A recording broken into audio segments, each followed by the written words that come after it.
Ladies and gentlemen, welcome to your New Japan Pro Wrestling G1 Climax Day 1 2017 English commentary. This is such a great tournament. I can't wait to get into this. John, it is our third year covering the G1 Climax. The last two have been excellent. We are finally back with our third edition. How are you feeling right now, my friend? Brother, like I was telling you before we went live, this is the first year of our 3-year coverage that I am just feeling peak tranquilo. It's a calmness. It's an excitement. It's G1 Climax 27, and dare I say, even TwitWow is new and improved because, as you guys know, 1, we're doing a Hangouts for this year. 2, we're covering all 5 tournament matches, each day, and then finals day we'll be giving wall-to-wall coverage, so a bit of a different format this year. And I am so much in the G1 spirit, I made 2 separate tables, one for A block and one for B block, to keep tabulations of everybody's progress. So we're doing it big, my brother. We're doing it big.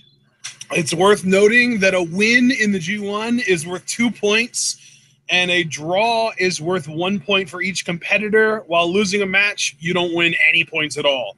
And the person in each block with the most points at the end of the tournament will face each other in the finals. That's how this works, guys. We have 5 matches to cover today. We've got Yuji Nagata, Blue Justice, versus YOSHI-HASHI.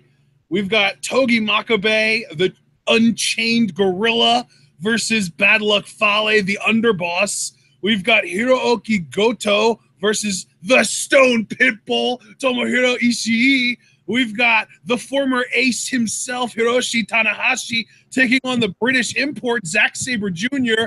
And in our main event of the evening, we've got the Golden Star, Kota Ibushi, versus Tranquilo, El Ingobernable, Tetsuya Naito.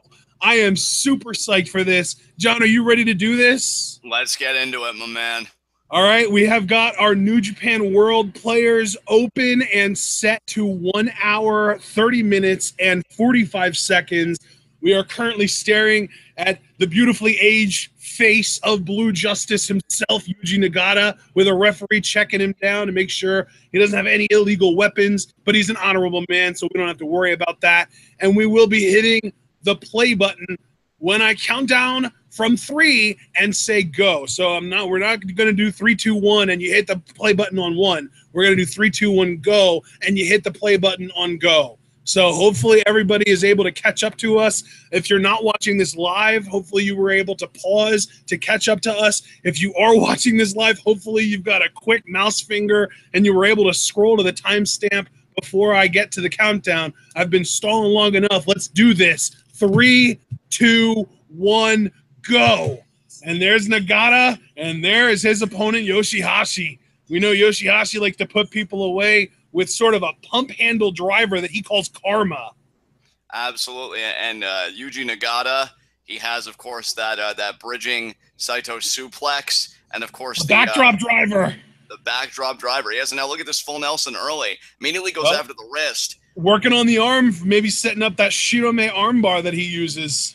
Nice, kicking YOSHI-HASHI off, though. And I like YOSHI-HASHI. I think he had not necessarily a standout year last year, but, I mean, he did beat Kenny Omega in his first match. And I think that showed a lot of people what YOSHI-HASHI was capable of. We might be getting a Greco-Roman knuckle lock here. And now, nice, go behind there immediately by Nagata. Who do you like in this one, partner? Break it down for us. I got to tell you, if I had to pick a favorite, it's Nagata. If I have to pick who I think is going to win, it's probably going to be YOSHI-HASHI. It really is the classic conundrum of age versus experience. A nice headlock takeover there by Nagata. Nagata has both age and experience, so really it's experience versus youth. Yeah, that's really what I was getting at. And now you see YOSHI-HASHI has the leverage advantage, but nice head scissors there by Nagata. And that's the thing, Nagata very technically sound. To me. And he's got kind of like he's going for an armbar here. Oh, but YOSHI-HASHI doing great defensive work, keeping the hands clasped. Not so much. But he got to the rope immediately. But great ring awareness at the same time. YOSHI-HASHI knew they were close to the ropes on the hold, was immediately able to get reprieve from the armbar. Now YOSHI-HASHI going to get the blood flow back in the arm. We're back at square one here. We'll see if we're going to do a Greco-Roman knuckle lock again. And we got the one hand. And again, Nagata, though, front face lock. Oh. Could it be a suplex? Yeah, I was thinking the same thing. Oh, he's getting him down. He wanted a Fujiwara, but great defense there from Hashi again. I like that Hashi's able to play Nagata's game because I think psychologically, if you're throwing a guy down on the mat, if you're controlling his limbs, you know, you get in his head. But YOSHI-HASHI's been so great defensively. He's saying, no, you want to take it to the mat? I can take it to the mat. If you want to exchange holds, I can exchange holds. I still think Nagata's the better of the two in that department. But YOSHI-HASHI defensively has been sublime thus far. Now Nagata going to get back to vertical. Oh, went for the PK. YOSHI-HASHI very quick. And partner, how important do you think the first match is? Because I mean, psychologically, right? You want to start out on the right foot, don't you? Yeah, absolutely. Yeah, I mean, we've seen plenty of instances, though, in our time covering G1 where people start hot and they almost never win. So to me, G1 is much more of a marathon than a sprint. You've really got to pace yourself, and winning or losing on day one doesn't necessarily decide your fate in the tournament.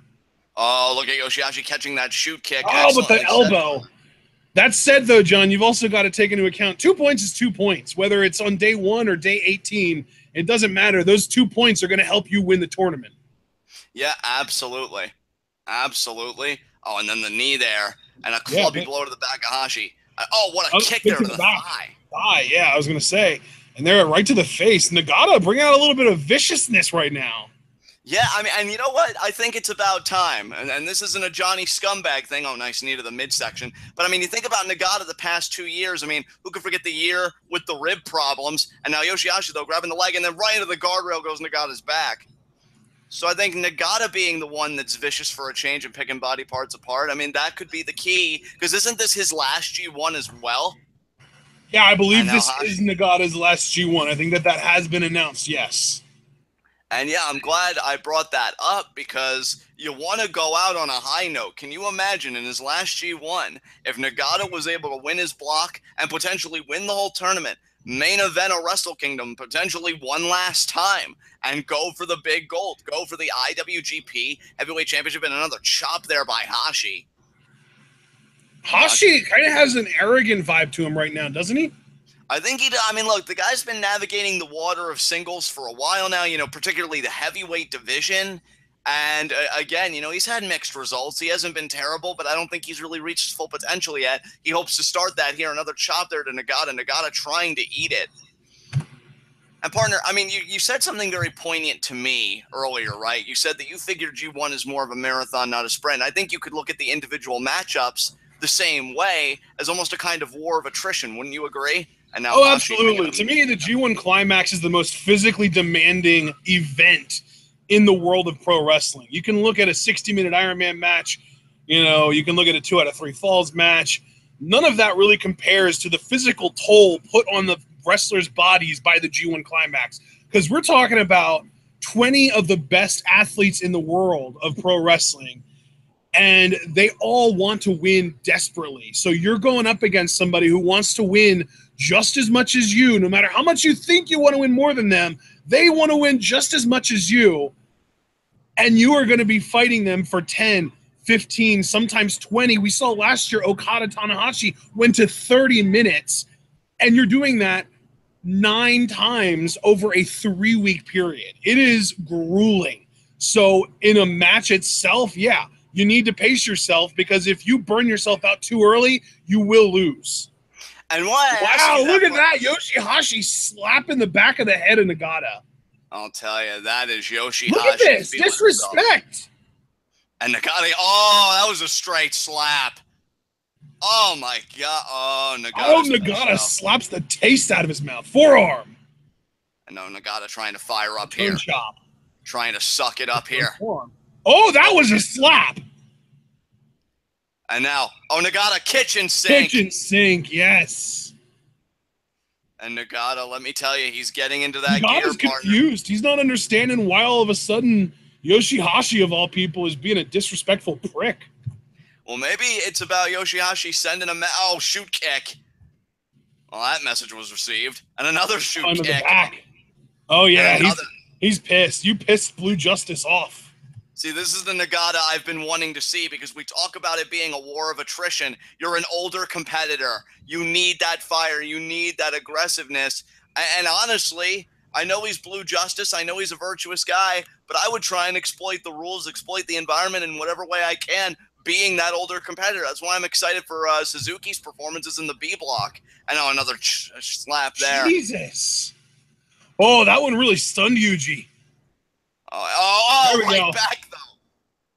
Holy crap. He caught him with the left. He caught him with the left. He didn't see that coming. Yeah, Hashi clearly owes Nagata money because these are pure bitch slaps right here. These are all receipts, my friend. These are all receipts from Nagata. That shoot kick was so hard, it sent Hashi's back into the turnbuckle when he collapsed.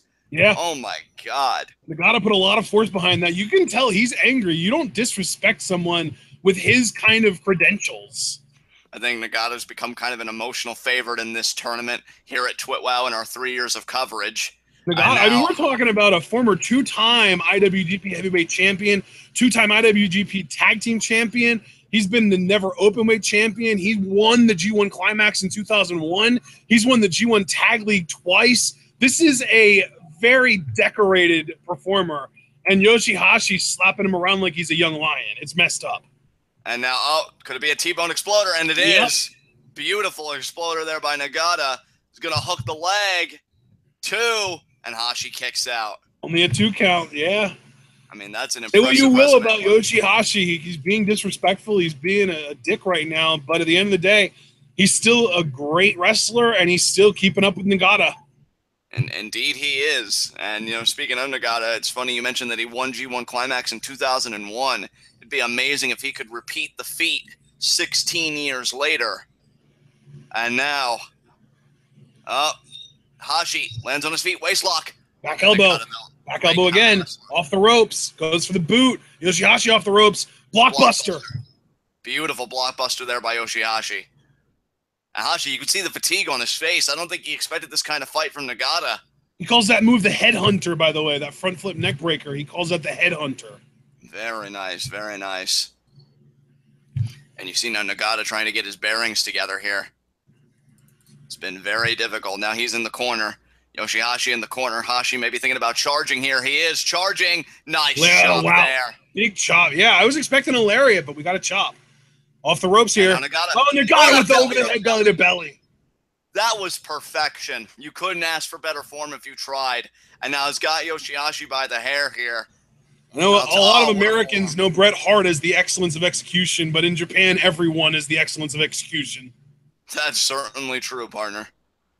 And now, wait a minute, here going to the top rope. Could this be a superplex, or is Nagata maybe thinking, he's thinking T-bone.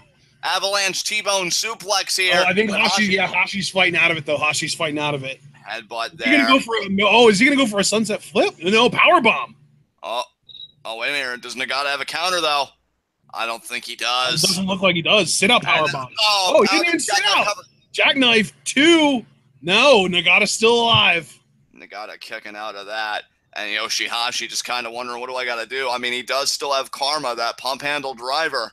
Yeah, well, he has a lot in his. He still has a lot left in his tank. He's still got that butterfly lock that won him so many matches last year. He still has karma. He also still has a senton, and that might be what he's going for here. Yeah, we'll see how well Yuji Nagata read Hashi's book.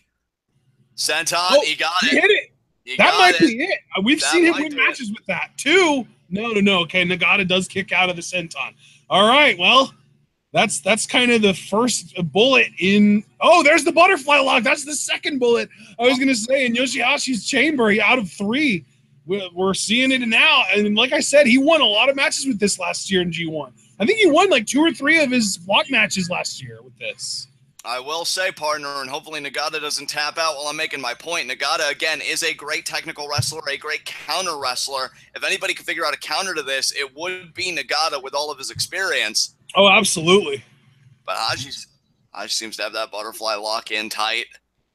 Nagata trying to fight through the pain. This is his last one. I know he wants to go out a certain way. I'm not the biggest fan of YOSHI-HASHI's variation of a butterfly lock because he's using his torso as the leverage for the left arm. and you would get a lot more leverage if you hooked your right arm underneath the left arm as well. So you had both your arms under both his arms. That would make a lot more leverage, be a lot more painful. But Yoshi won matches with this move last year, so who am I to discredit it? And now Nagata Got does the get his foot on. Good for Nagata. Good for Nagata. But I'll tell you what told it to take on Nagata, and YOSHI-HASHI's got to be thinking, come on, man. Like, I think he really wanted to win with that because, again, we talk about marathon, not a sprint. Any energy you don't have to expend to win a match, you shouldn't because you've got so many other matches to look forward to. Double arm underhook. Nice counter. Shirome armbar. Yep, here we go. Shirome. Oh, there it is. We just got a $5 super chat from Cliff Amal. I'll let you read that.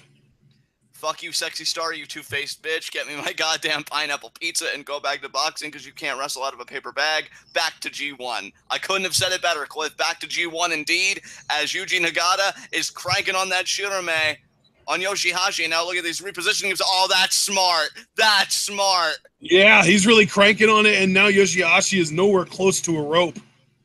He's either got to reverse the leverage somehow. Or tap, yeah. I know. Oh man, the eyes go in the back of the head. This might be it. He's in the middle of the ring. I can't. Oh, man, I don't know why. Nagata. He's sitting back further to create even more leverage. Wow. Jesus. He's gonna tear YOSHI-HASHI's shoulder out of the socket. He's gonna dislocate it. Here's the thing, even if he doesn't tap, that arm is going to be severely weakened for Karma, and he does get to the rope. Well, not just for Karma, John, but we've got to remember, again, Marathon, it's going to be injured for the rest of the tournament. That's going to be a glaring target for the rest of the G1 field to take advantage of.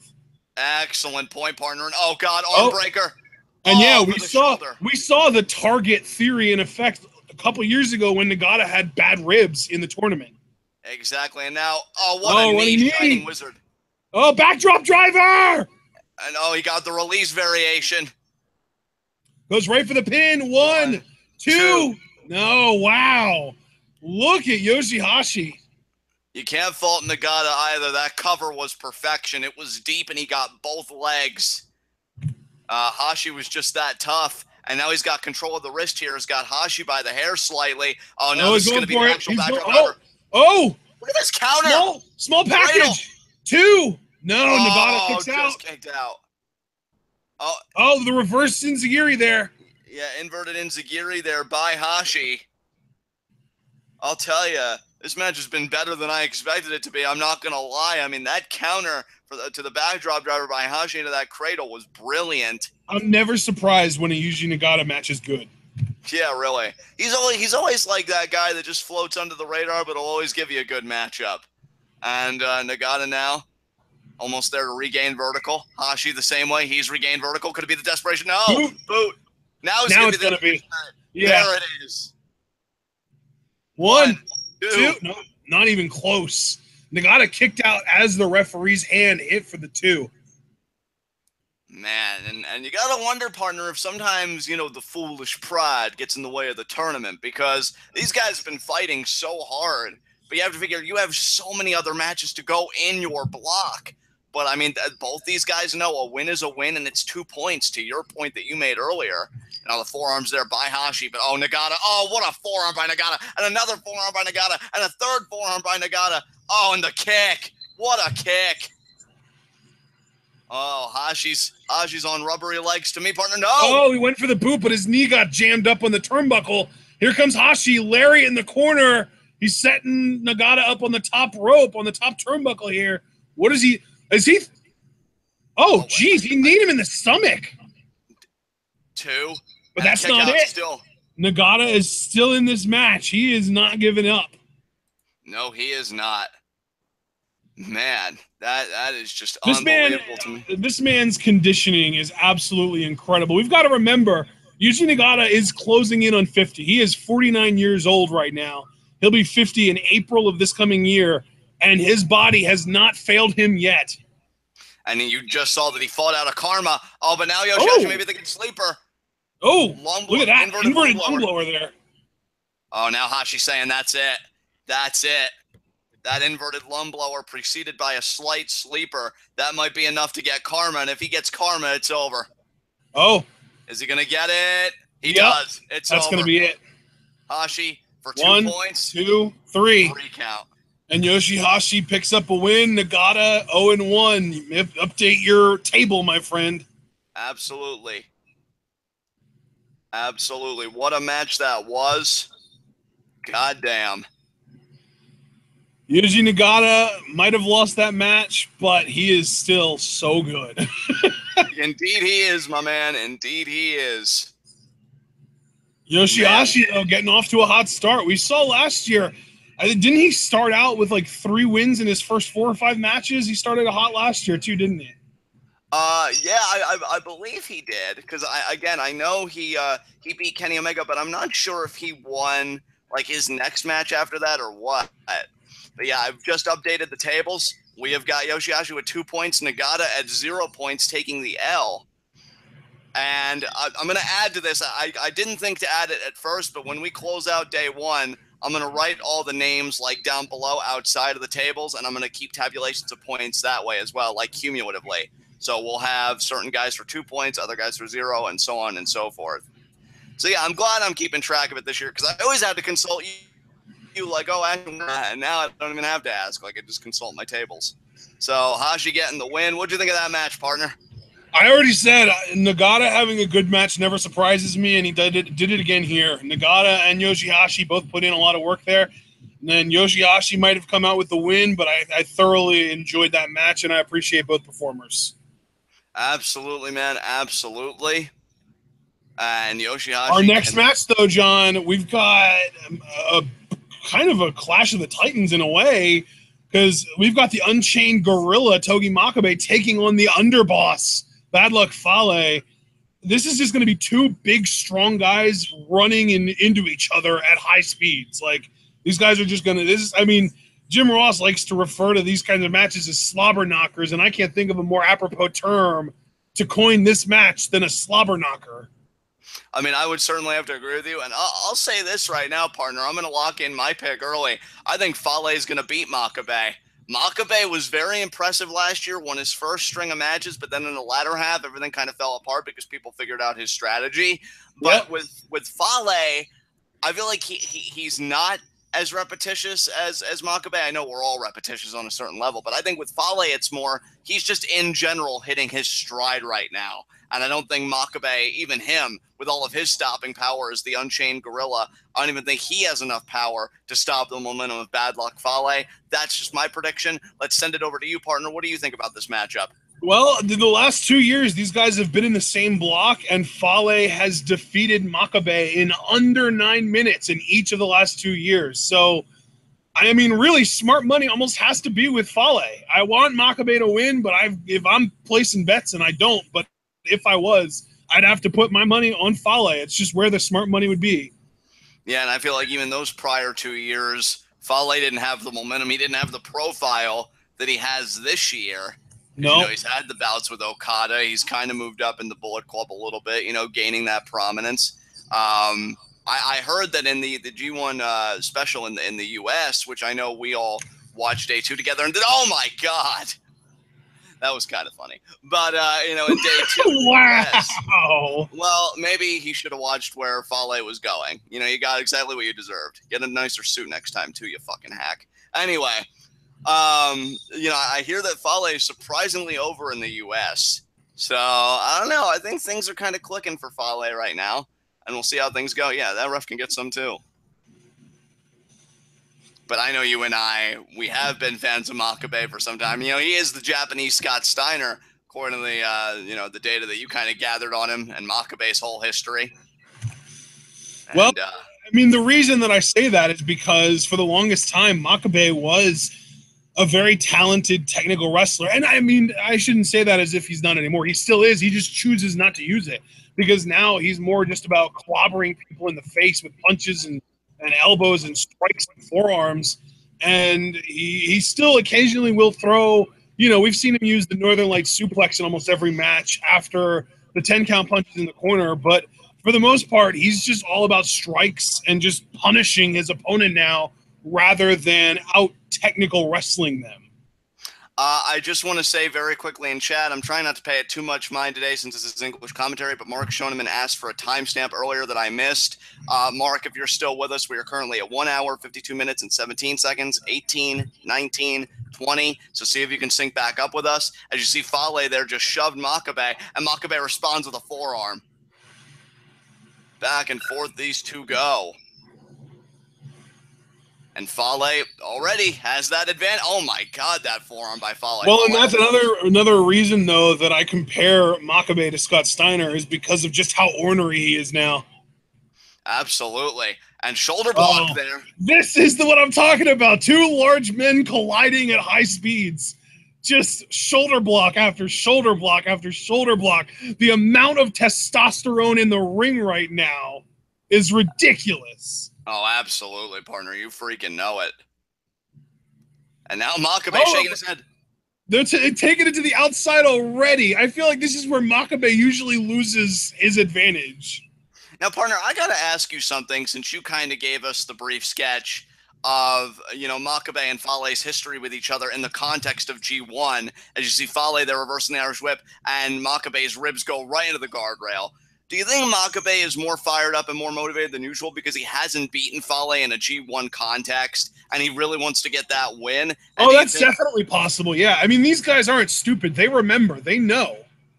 Oh, my. Look at this image, though, of Fale just dragging Makabe with his own chain. My God, he's leading the gorilla around the arena. Oh, my God. Oh, he's going to throw him. He's going to throw him. Into the chairs. I'll tell you, if this beating continues, it might be dicks out for Makabe when this is all over. And Fale, my God. I've never seen somebody lead Makabe around with his own chain like that. I mean, if that doesn't spell out dominance, I don't know what does. Yeah. He's got Makabe by the head and again, sending him into the chairs.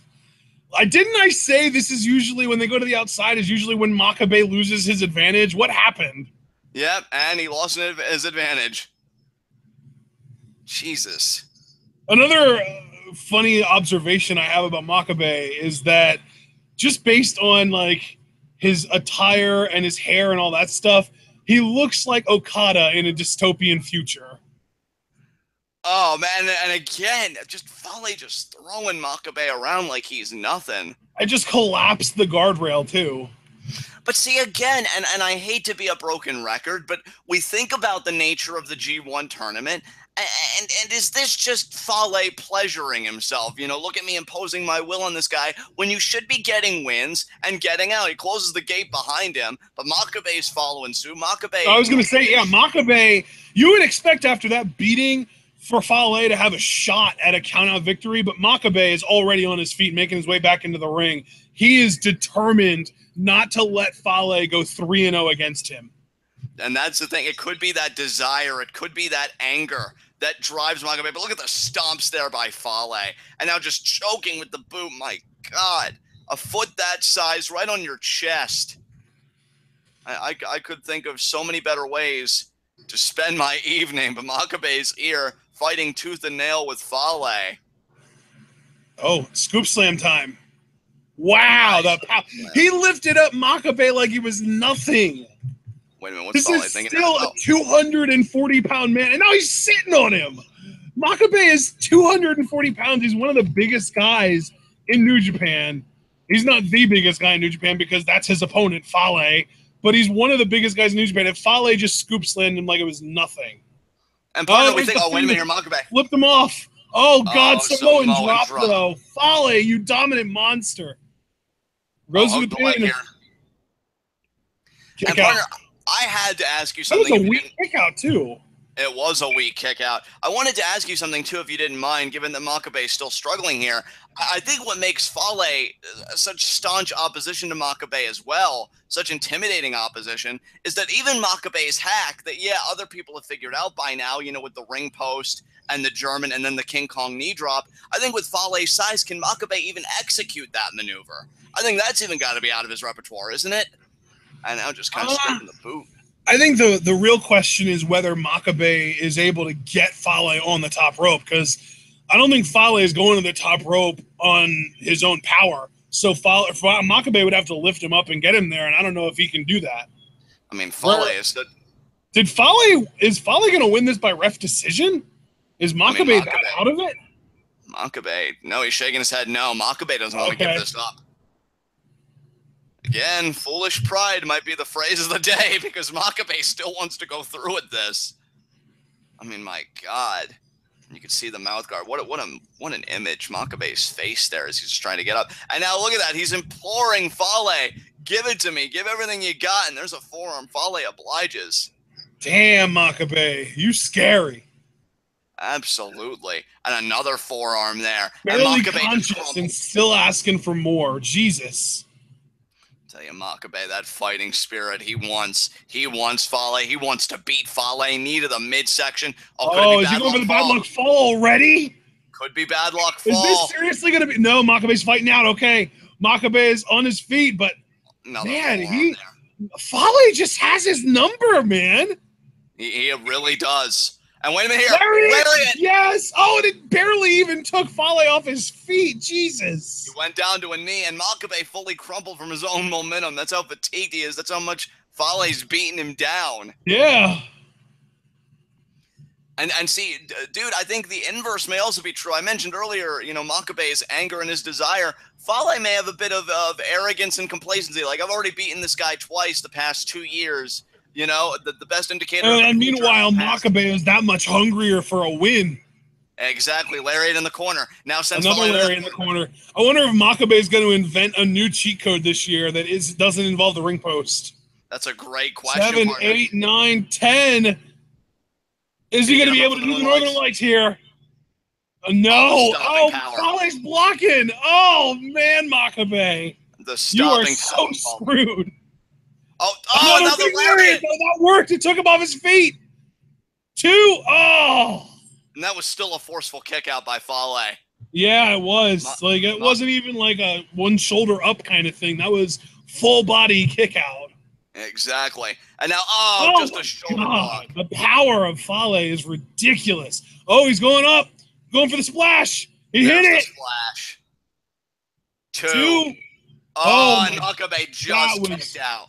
Really, really close. I mean, from my vantage point, it looked like 3, but not going to argue with the official. Makabe clearly got that shoulder up. Oh, could it be tongue and hand grenade? It might be. Doing the pose. He's getting ready for it. He's going for it. He's got the choke. Does Makabe have a counter? Oh, the Makabe. Oh, another lariat. Yes. And you look at Fale's position.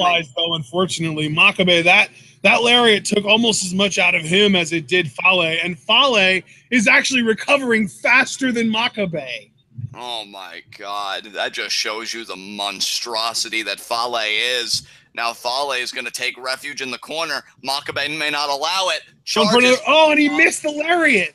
But running corner splash from Fale. Fale going to the opposite corner. Makabe needs to get out of the way here. And he doesn't. And he didn't. Jesus.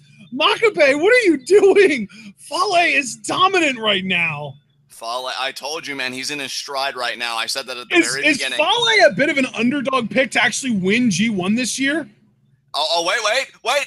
And he might be, partner, to answer your question, but Makabe. Another lariat there, but both men still on their feet. And another double lariat, but again, no one off their feet yet. And Makabe ducked. And last arm lariat there from Makabe takes Fale down. 1, 2, and Fale kicks out. See, I don't know if I agree with him going with the pin. Normally, 9 times out of 10, I would say that's proper strategy. But if you're Makabe, wait a minute here. Oh, he's going for the knee drop. He's going for the knee drop. King Kong knee drop. Wait a minute, no. Fale is on his feet. What's Makabe thinking? He still hit it. He still hit the knee on a standing opponent. I've never seen that from Makabe before. Makabe. And now he's going up. Look how far away Fale is. How are you going to reach him, Makabe? No, he got caught. This is going to be it. Grenade. And he hit it. That's going to be it. That's it. 1, 2, 3. Wow. 3 years in a row. Fale is 3-0 against Makabe in G1 tournament matches. Damn. Wow. Well, I gotta update my table, guys. Unbelievable. I'm curious how long that match lasted too, Because like I said, both of the previous two matches were under 9 minutes. That felt like it took longer, but it might not have been. I don't know. Yeah, that was crazy. That was a really fun match to me. And man, Makabe just can't get it done against Fale. Oh man, that was a fun match though. Honestly, I can't really remember their other two matches that well, but I mean that may have potentially been the best match they had together. That King Kong knee drop on a standing opponent was sick. I can't believe he went for another knee drop off of the other corner, and like you could even tell he didn't get enough air to hit it, even if Fale didn't get his hand up for the choke. But man, that was a big tactical error on Makabe's part. It's like now in this year's G1, it's like he doesn't even want to use the sort of cheat code that he was using last year because he knows that by the end of the tournament last year it wasn't working anyway, so why bother? Hey, I mean, Fale to me is kind of that pick where he's on the outskirts of the big guys that everybody's talking about, but he'll impose his will on the situation real quick. He's starting out 1-0. That's not a bad way to start. I'll tell you what, though, man, I'm going to be really sad when we find out, whenever it may be, however many years from now, that Makabe is having his last G1, because he's one of the guys I enjoy most every year. Like, Nagata this year is already devastating enough. Makabe is going to be horrible when he has to stop. Yeah, absolutely, partner. But now, our next match, though, look at this. Goto Ishii. My personal most underrated match of the G1 Climax in 2015, so the G1 Climax 25, these guys are just going to destroy each other. Strikes and strikes and strikes and strikes and strikes. And partner, it's so funny that you say to me how much you appreciate Makabe and Nagata, because now we get to somebody that I really appreciate in Tomohiro Ishii, a guy who I feel like in the U.S. title tournament got back on a lot of people's radars while potentially being off of them for a while with his match in the finals against Kenny Omega, and even his match before that against Zack Sabre Jr. Tomohiro Ishii, to me, is one of the best competitors that New Japan has, and he's that one guy that I've always wanted to see as either the Intercontinental or IWGP Heavyweight Champion. This tournament is the road to that IWGP Heavyweight title. It is the road to a Wrestle Kingdom 12 main event. So we shall see what Ishii is packing this year. But, I mean, I adore this man. I adore his matches, and that's nothing against Goto. Look, it's the GTR, the Goto Revolution, the final cut over the knee against Ishii's Brainbuster. And it's going to be a phenomenal matchup to your point, but I got to go. This is more of an emotional pick. I will readily admit it, but I am Ishii all the way. I fucking adore this man. And now, I mean, you did say what a great match you thought it would be, but now I'm going to put you in the hot seat, partner. Who do you got winning this one? I gotta say, man, we've had this discussion before, and that match in 2015 that I talk about how much I loved it showed to me that Ishii was not the best pure striker in New Japan that Goto was. And we've seen since then, Goto has been unseated by Suzuki, but I think that we can still say that Goto is a better striker than Ishii, and because of that, I have to pick Goto to win. And you know what, partner? That is fair. I mean, Goto, you want to talk about a guy that seems right on the bubble of greatness. I mean, this guy was a former Intercontinental Champion. Seemed like at one point, either last year or in 2015, I think it was more 2015, that he was ready to ascend into that main event spot, maybe call himself a future IWGP Heavyweight Champion, but it never materialized. But Goto is still trying to find his way, still trying to navigate his way, you know, through New Japan Pro Wrestling, through the talent in that locker room. And, you know, if he can win his block again, because he did last year, remember. Last year, the finals were Kenny Omega versus Goto. Can Goto win his block again this year? That remains to be seen. Goto, I'll tell you. I mean, his Titantron alone tells an incredible story. The guy can take a beating. He can get beat down. Hell, he could even lose. But he always comes back stronger than the man he was before. And if that's the case, given the history between these two, Ishii may be facing the very best Goto yet. But, I mean, I'm sure Goto could say the same on some level about the Ishii he's staring across from. So, very interesting matchup here getting ready to happen. The third of 5 tournament matches for the day. We've already seen Fale and YOSHI-HASHI win their matches. Who will be joining them? Oh, the bell rang already. Holy crap, let's do this. And shoulder blocks here. Just like our last match, just 2 large men colliding at high speeds. And another shoulder block after shoulder block after shoulder block after shoulder block. Oh my God. Oh, forearms here from Ishii. We've already seen this, though, Ishii. You're going to have to change your strategy up if you want to beat Goto. He's going to outstrike you. And there it is. Further proof that Goto is going to outstrike Ishii. Ishii threw about 6 forearms at Goto, and it barely affected him. Goto hits him with 1 devastating forearm, and it takes Ishii all the way off his feet, and now he can't even get back to his feet. But you know what, though, partner? I won't deny, as you see now Goto working over Ishii in the corner, Goto is definitely the better striker. I will concede that point to you. But I do believe that Ishii may be the more resilient, and there's explodes that shoulder block. Oh, man. Ishii looks like he's about to vomit from the pain right now. I believe Ishii is the more resilient between himself and Goto. I think especially his match recently with Kenny Omega for the U.S. title proves that fact. That's right. This was actually the first time we ever saw Ishii pull out the chops to the throat. He did it again there. I mean, you want to talk about trachea damage, and now Goto trying to fire back. He hasn't actually used any chops to the throat yet. They've all just been into the higher chest area, but this match 2 years ago was the first time we saw him use the chops to the throat. Absolutely. I mean, that's just what Goto brings out of Ishii. Now, Ishii chopping him so low there. Now he's seated in the corner.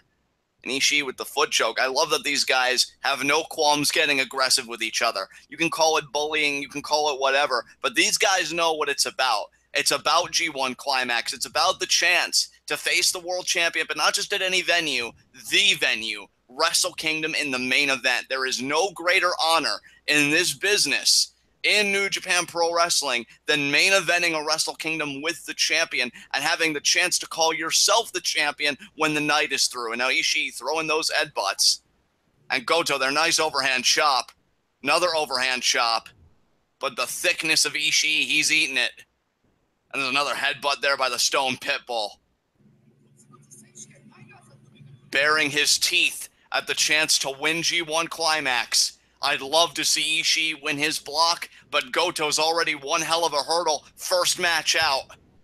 Ishii-Goto is another matchup where so far for the last 2 years, Goto is 2-0 against Ishii. And there's a nice vertical suplex, but Goto ate it.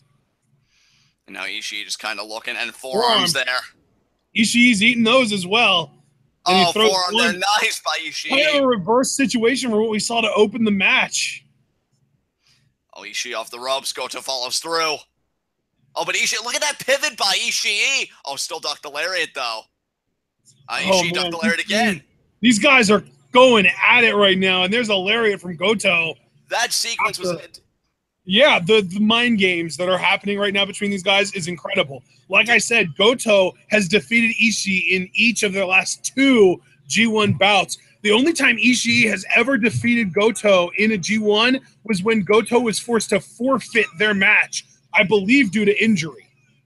And did you see in that sequence with the lariats, as we see here, Goto laying in the shoe kicks on Ishii, Ishii did like a football-style like pivot, like you see it like a receiver do when he's got the ball. That was incredible athleticism. Backdrop driver. Naito suplex. 1, 2. No, only a 2 count. Ishii gets the shoulder up. I'll tell you, Ishii's athleticism never ceases to amaze me. I've seen this guy do a freaking poison rana, for fuck's sake. And now Goto smacking the turnbuckle. But Goto, though, has ability for days. Again, 2-0 against Ishii. Ishii meets him there, though. Meets him on the top rope. Oh, could this be the step-off vertical suplex? Yeah, he likes to kind of get a little extra air on these suplexes just to increase the effectiveness, make the opponent fall from an even greater height. And you see Goto there with the body shots. Forearm there. Ishii responds. Forearm by Goto again. Ishii responds. Back and forth these two go. Oh, wait a minute. Yoshi Tonic off the top. Could be a Yoshi Tonic. He's got Ishii in position. We saw him use this a lot over the last 2 years. Oh, but Ishii, though, fighting out. He knows he can't let Goto hit that because that's the beginning of the end for Ishii. Man, the headbutt though. But Ishii right back. Fire headbutt from Ishii. God damn. I'll tell you what, Goto, Ishii read your book with a highlighter in hand because he saw that Yoshitana coming, and he's still staying with you. Ishii keeping pace, and I think that's very important. This is so interesting, too, because we know that both of these guys have options from this position. We know Ishii loves this vertical suplex, and Goto loves to use that top rope Yoshitonic, and he's got him up. Ishii, and just a little tiny kick off the left side to add a little extra momentum, and only a 2 count, though, off that suplex, off that superplex. Yeah, that superplex by Ishii with the step-off variation. I think it's gorgeous. And now, look, he's winding up the arm. You saw there out of the corner of your eye, the arm with the elbow pad. He's winding up for a lariat. He's going off the ropes here. But Goto ducks. Oh, now he's going to fireman's carry. Goto, though. Was Goto going for a GTR there already? Ishii the arm. Oh, Goto. Oh, wow, he pulled his head down under the knee. We've seen him do that so many times before. And I'll tell you, Ishii now favoring the back of his head and neck. I've talked about Ishii's latest, kind of moments and things like that. Kenny Omega with the U.S. title tournament and whatnot. I mean, with Goto, he needs this maybe even more than Ishii. The thing he's done recently, lose the never open weight title to Minoru Suzuki. And Goto would love, to win this block again, win this tournament, and get back some momentum. Nice lariat in the corner there by Goto. He's got Ishii by the head, winding up the arm, off the ropes. Another lariat there. Ishii. Oh, wow. Ishii just ate that lariat. That lariat to Ishii almost looks like it might have hurt Goto almost, if not more than it hurt Ishii. And again, look, Goto's arm is hurting. And Ishii threw a lariat, and Goto kind of ate that as well. These guys, this is strong style at its finest right here, folks. Oh, absolutely, partner. I couldn't have said it better myself. Ishii, they're staggering in the corner there. Now, as the match goes on longer, partner.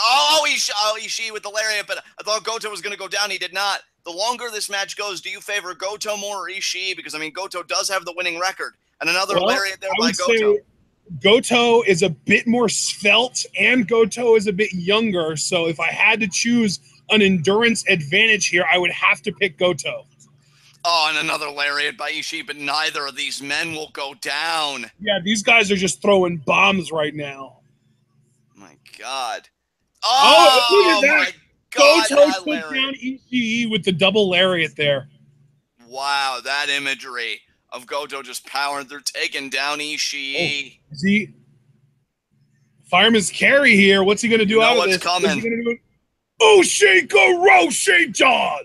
Absolutely, partner. Now goes in to hook the leg, both legs, and Ishii kicks out. Hey, that's great instinct by Goto. That's why he's a former Intercontinental Champion. But Ishii, this isn't his first time around the block. Still able to kick out. Oh, wait a minute here. Wait a minute here.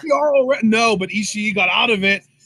Oh, but the forearm there. Ishii, it looked like Ishii was going for a ripcord move, but it ended up being sort of an improvised ripcord forearm from Goto.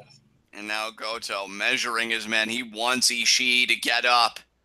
I mean, let's also remember that Goto has the Shotenkai at his disposal. But I think he's going to charge up the shoot kicks. I've seen Goto get in this stance before. Oh!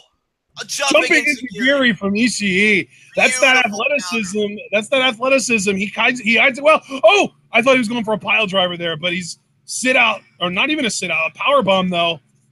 And only a 2 count.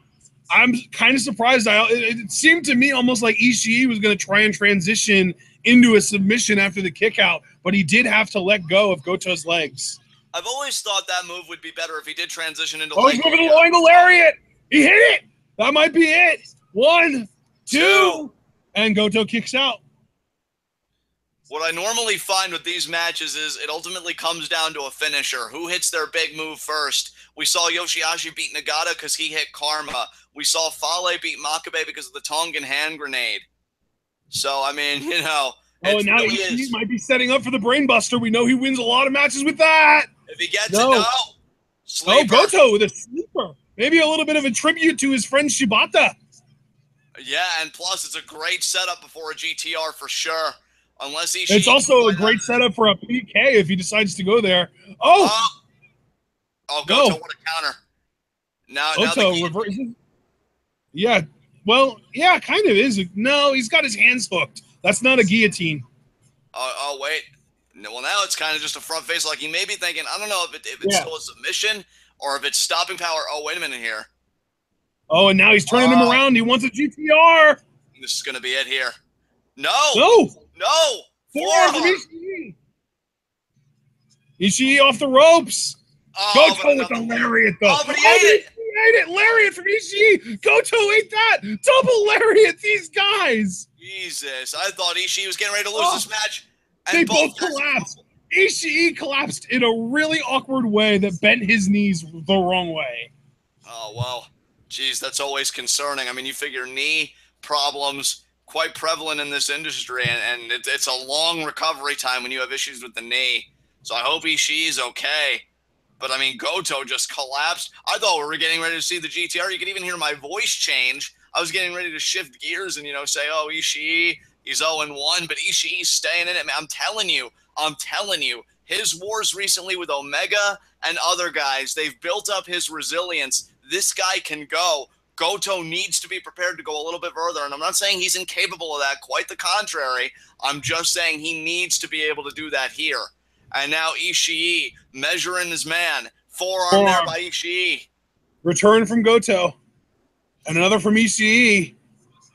Fourth forearm there. Second from Goto. Third from Ishii. Third from Goto. Fourth from Ishii. Fourth from Goto. These guys are exchanging soup bones, as John says a lot. Absolutely. Soup bones exchanged. Ishii now kind of baiting Goto. Oh, look at that. Inviting Goto. He wants it. He's asking for more. These forearms, this exchange is still going on, guys. Damn. Who will give first? I wonder if somebody has a forearm count so that we can know exactly how many forearms have been thrown in this match. Exactly. Oh, man. They're still going. Goto's still going. But, I mean, look at Goto, though. But Goto might explode with something if Ishii's not careful. I don't know if I'd continue this baiting if I were Ishii. Forearms again here. Back and forth, folks. And another shot there. Oh my God. Oh, God, the headbutt. Head-on-head headbutt. Oh, but the lariat by Goto. Ishii right back up again, though. Oh, but Goto knocked him down bad with a lariat there. One. Ishii kicks out at one. Ishii powering through. He wants to beat Goto this year. Oh, Goto checks the arm. Oh, what a headbutt. Double forearm. 5, 6, 7, 8 double forearms there from Ishii. And the single headbutt from Goto, and Ishii is down. Jesus Christ. Is Goto going to go 3-0 against Ishii, or is Ishii going to do what Makabe couldn't do? Get the Goto monkey off his back. Goto, that's the symbol for the Shoten Kai, isn't it? Is he going to go for the Shoten Kai? No, partner, he's charging up shoot kicks. And Goto's bleeding from the mouth. There's the shoot kick. 2. Oh, and that was close. Killing it. Ishii kicks out. This match is not over yet. Oh, but Goto. Over the knee. Oh. Reverse GTR. It's over. And now he's going to hit the traditional version. Here we go. If he hits this, it's over. He got it. Hit it. That's it. GTR. 3-0. 1, 2, 3. Goto wins. And, I mean, I'm not usually one to say I told you so, but I've actually predicted all 3 matches tonight correctly so far. Yeah. I mean, my God. All right, well, I'm going to catalog this in my table here. Goto and while you're doing that, I'm going to let everyone kind of remind everyone, our next 2 matches are Tanahashi ZSJ and Ibushi Naito. And I have avoided social media at all costs since this show actually happened. And I've still somehow managed to hear from 2 different people that Ibushi Naito was a barn burner. So I'm very much excited for that. Also very excited for Tanahashi's Sabre Jr. coming up next. Look at Ishii, man. He is so out of it. Goto bleeding from the mouth. That, my friends, was a war. Absolutely. Back and forth they went. And I'll tell you, I was pulling for Ishii for sure, but Goto earned that victory, no doubt. And hey, if you're an Ishii fan like me, one loss doesn't mean that you're out of it, not by a long shot. Hell, we've seen guys like Tanahashi come back from 0-3 starts in this tournament. So Ishii's still got a lot of playing room left, but hey, Goto's got a whole sandbox still. He's 1-0 right now. We've also got to remember, though, now Ishii is 0-3 against Goto in G1 tournament matchups.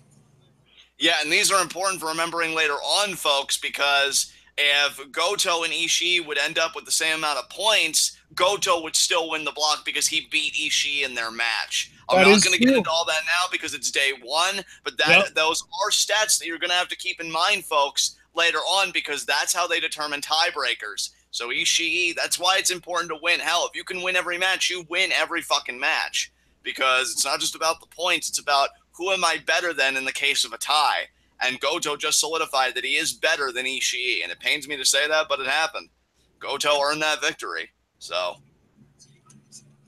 now we got ZSJ versus Tanahashi upcoming. I cannot wait for this match, partner. While we've got entrances being made, let's get your full thoughts. I mean, you got the technician, the submission expert, and Zack Sabre Jr. versus, kind of a high flyer and Tanahashi with a little bit of submission work worked in. He's got that cloverleaf he likes to play. That's actually how he won the Intercontinental title. So, I mean, when you look at these contrasted styles, Zack Sabre Jr. being the younger competitor, Tanahashi, though, having all that experience, I mean, who do you come down on the side of in this one?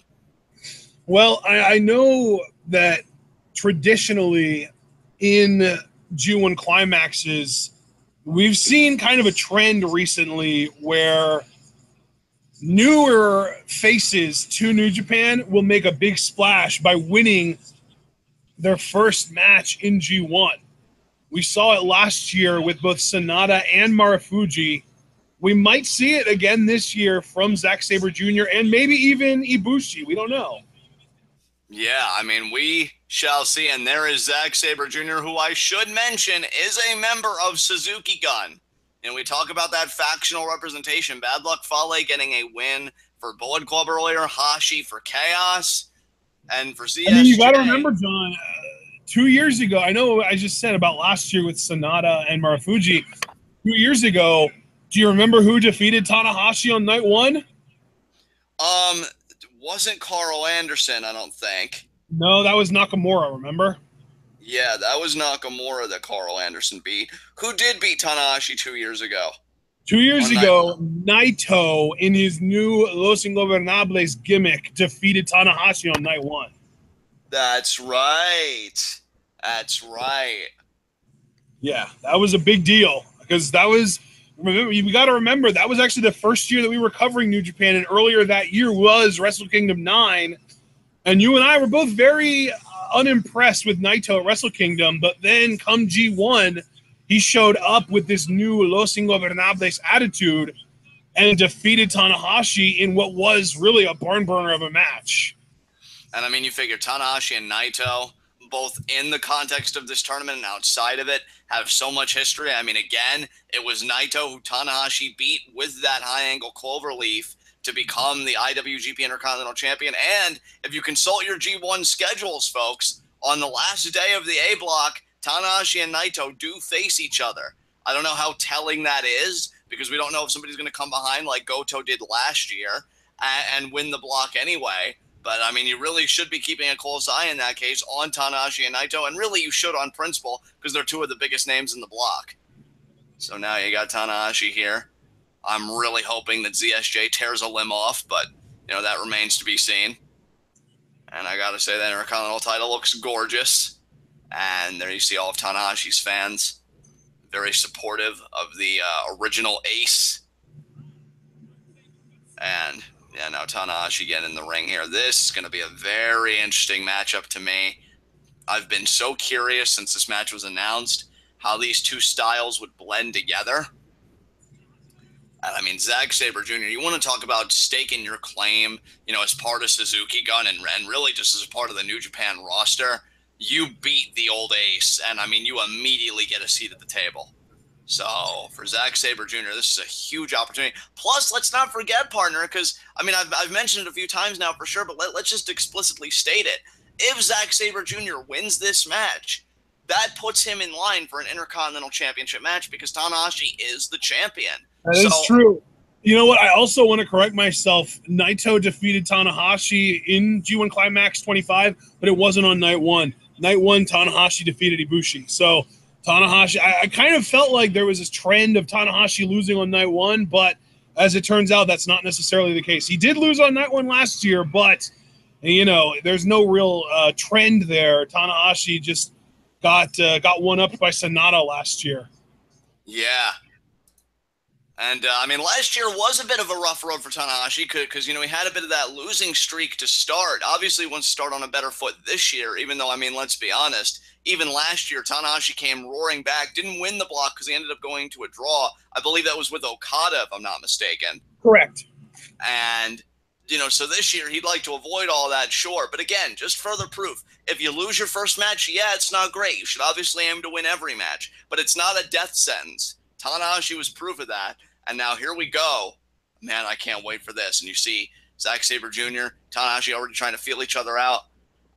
You know, normally I say this won't be a match of like wrist locks and fireman's carries, but I think this will be that kind of match, at least on Zack Sabre Jr.'s part. He will bend Tanahashi like a pretzel. Look at ZSJ's movements.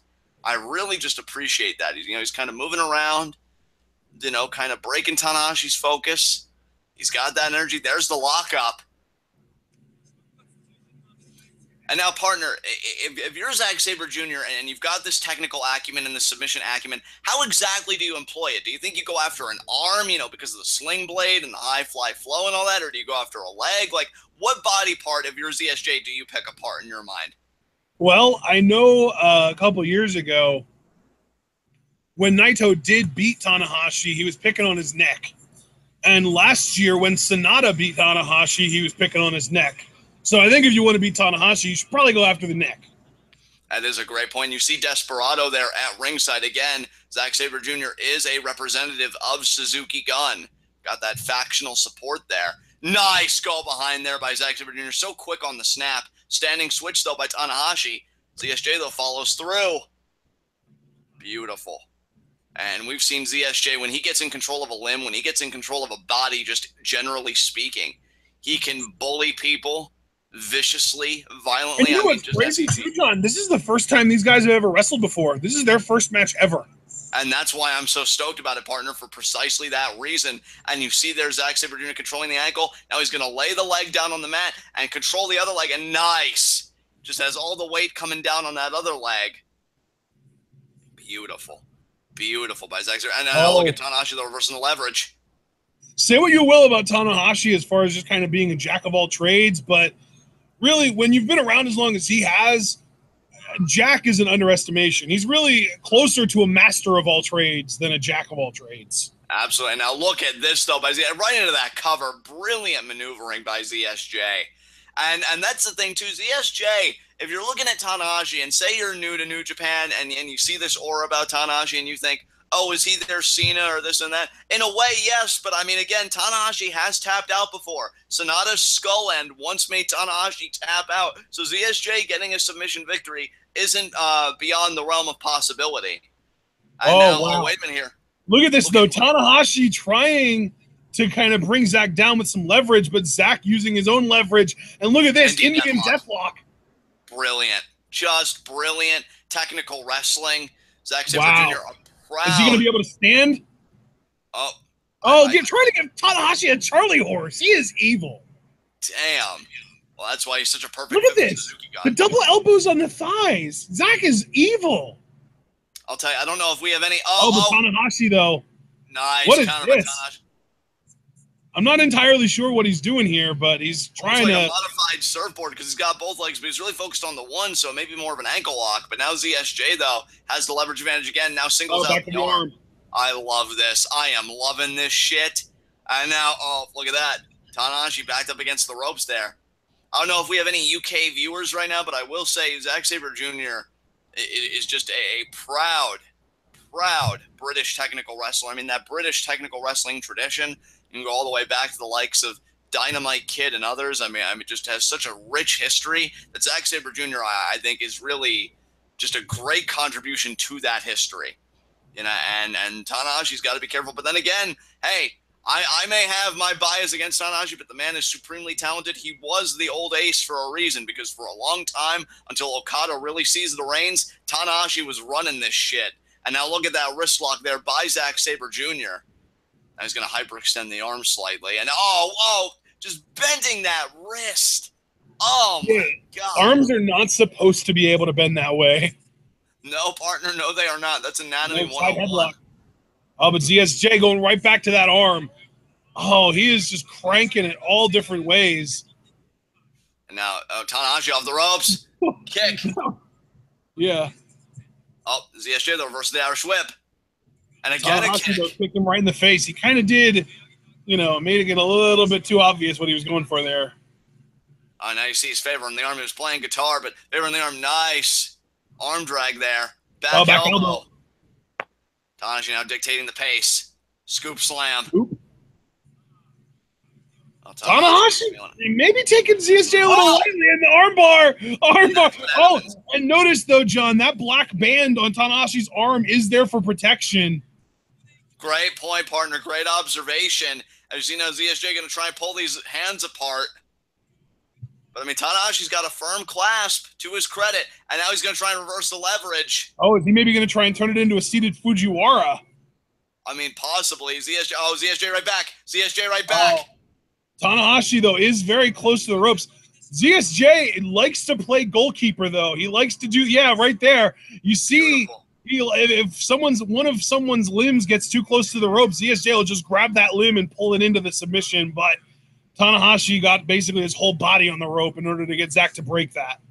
But see, that's the thing. And again, I apologize if it's my bias showing, but that's what Tanahashi gets. He wanted to come out here, strum his guitar, be the showman. Because Tanahashi has amazing showmanship and great charisma, but you don't blink when in the ring with Zack Sabre Jr. He is one of the most dangerous competitors, not just in his block, but in the whole tournament more generally. And Tanahashi needs to be cognizant of that fact, because if he isn't, he's going to lose. And now look at Zack Sabre Jr. Oh, just cranked that arm. That's the bad arm, too. I'm telling you, ZSJ, I mean, that black armband that Tanahashi's wearing for protection might as well be a big target for ZSJ. Exactly, partner. I couldn't have said it better myself. And now look at just driving the knee into the face. And then he takes control again of the bad arm. Oh, and he's manipulating joints here. Oh, my God. Oh, my God. Just bending the fingers back. Oh, and he stomps on the arm. Jesus. And Tanahashi wincing in pain, just thinking, my God, who am I in the ring with? And Zack Sabre Jr. is just letting Tanahashi know, you put some respect on my name when it comes out of your mouth. And now again, the boot right to the bad arm. And again, we have to see the bigger picture. It's not just about the 2 points or advancing in the tournament with a 1-0 record more immediately, but, long term, Zack Sabre Jr., if he wins this match again, gets himself an Intercontinental Championship match. Suzuki Gun would love the Intercontinental title in their camp. As you see Tanahashi trying with the body shot. And he kicked the arm that time. He kept on cranking the arm and just applying that pressure. And then on that last attempt, he just kicked it. Imagine the searing pain Tanahashi's got to be feeling right now. Unbelievable, partner. Unbelievable. And look at this. Standing on the foot while pressing his arm up against the rope and actually kind of putting some leverage on his neck up against the bottom rope as well. I just think this is so brilliant by Zack Sabre Jr. It's like he's playing chess, and Tanahashi right now is playing checkers. Not that he won't play chess when he gets into second gear. It's right. Tanahashi. He's a multi-time world champion, current Intercontinental champion. He's decorated for a reason. But right now, this is Zack Sabre Jr.'s match, and Tanahashi is merely participating in it. And it's funny because I remember Tommy Dreamer used to go by the innovator of violence. I'm pretty sure Zack Sabre Jr. is just the innovator of ways to make you feel a lot of pain. Dude, I've always said about the most brutal technical wrestlers like Zack Sabre Jr. that they can make a wrist lock as painful as a kendo stick shot, that they can make a submission hold as searing in pain as your back being acquainted with 10,000 tacks. And Zack Sabre Jr. proving that right here against Tanahashi. Another body blow, though, by the old ace. And we'll see if Tanahashi can mount an offensive here off the ropes. ZSJ, though, look at that. Nice switch. Goes beautiful. Right into the octopus hold. And it sends Tanahashi down to one knee. Trying to get that arm, though. And now look at that, just driving the fist. Oh, my God. Done. Another, like, British technical wrestler. Again, they've got a tradition. And Zack Sabre Jr. upholding that tradition. Jesus. Oh, my God. Oh, Jesus. Zack Sabre Jr. is feeling. Oh, Tanahashi trying to fight. Tanahashi trying to fight. Oh, but Zack Sabre Jr. again, just stretching Tanahashi out. This is masterful technical wrestling right here. And Tanahashi again. Oh, I think he's got the leg. Oh, look at this. Yeah, he does. Are we going to see a leg with a dragon screw? Dragon screw, first one of the match. My God. Well, that's one way to get out of the hole. Yeah. Man, this is really something right now, guys. First dragon screw of the match. ZSJ's got to get his bearings. He can't lose confidence. He's gotten Tanahashi in submission holds. He's been working over the arm, but now Tanahashi working over the legs. Oh, he's just stomping away at that leg there. Oh, did you see there Tanahashi trying to kind of wake his arm up? He was kind of flailing it about a little bit.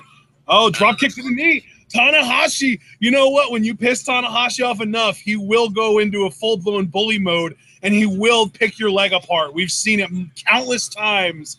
We saw it from him against Okada a bunch of times. We saw it from him against Naito, I believe. We've seen Tanahashi picking a leg apart, but now look at Zack. Look at Zack with this modified Kimura lock. Wow.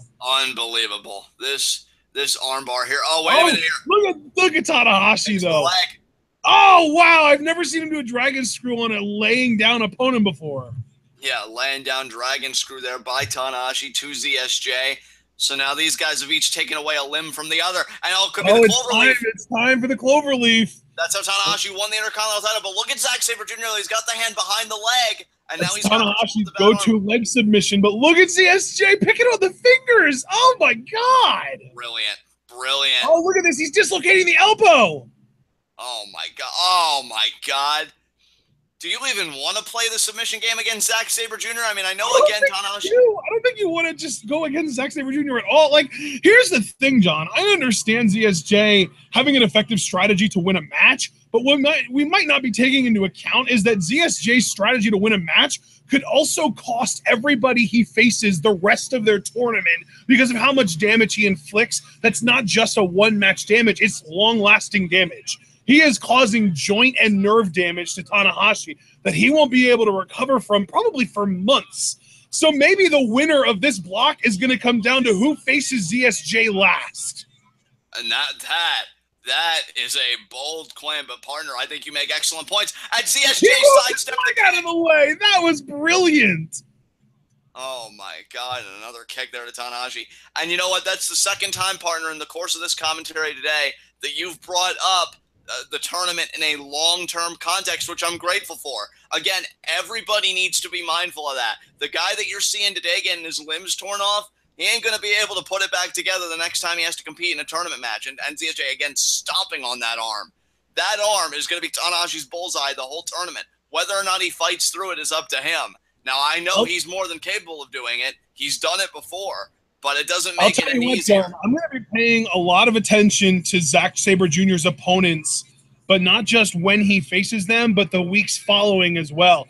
Because we've got to keep into account, like I said, these long-lasting effects might start costing people matches even after they've been through Zack Sabre Jr. So if Tanahashi next week loses because of the injuries inflicted by ZSJ, we've got to pay attention to the schedule. His last three opponents are Naito, Nagata, and Ishii. And maybe, just maybe, those three guys might have the best chance of winning this tournament because they're going to have to deal with the ZSJ injuries for the least amount of time. Exactly. Oh, man. And Tanahashi, though, right back. With How dangerous is this man, though, that we're talking about his offense in a context that it could cost people the entire tournament? Exactly. And that's just how lethal. And there, Tanahashi going back to the knee, but ZSJ going back to the leg. Tanahashi caught the leg. Another dragon screw, upside down dragon screw. Tanahashi's getting really innovative with these. He's taking him as any way he can get him because there's just no guarantee with ZSJ. You just never know what he's going to be able to reverse. Oh, is it going to be? Oh, guillotine. Oh, guillotine. Oh, now that, my friend, that is a true blue guillotine. Absolutely. And now he's turned it into an arm submission. He's got it in like almost like a modified Fujiwara armbar while in a grapevine. Unbelievable. And he's just cranking on that arm hold. I'll tell you something, partner. If Tanahashi loses his leverage and he sinks to a knee or even both knees, he's done. And wait a minute here.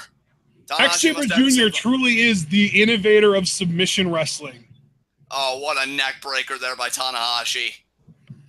He's not necessarily doing a lot of stuff that's never been done before, but he's stringing it all together in a way that I've never seen done before for sure. Oh, and now could it be that? No! Oh. Again! Full Nelson, he went for a full... Oh my God! He's won matches with this exact pinning combination, but no. Tanahashi just kicked out. How many times have we seen Zack Sabre Jr. win a match with that exact pinning? Oh, the slap from Tanahashi! Oh, and the kick to the arm from ZSJ and the uppercut. But what I was going to say is, how many Sling Blade? God, I'm not even going to worry about getting that line out because this match is too fast-paced. Absolutely, and Tanahashi there with the Sling Blade. Tanahashi, always firing up. Oh, is he going to go to a high-fly flow on a standing opponent? We've seen him do that countless times. It has like a crossbody effect, and he hit it. He hit it. That could be the beginning of the end for Zack. It might be. I mean, that arm's still in a battle, and look at Desperado. Again, Suzuki gun, that could be a difference maker, and now he's going to try again here.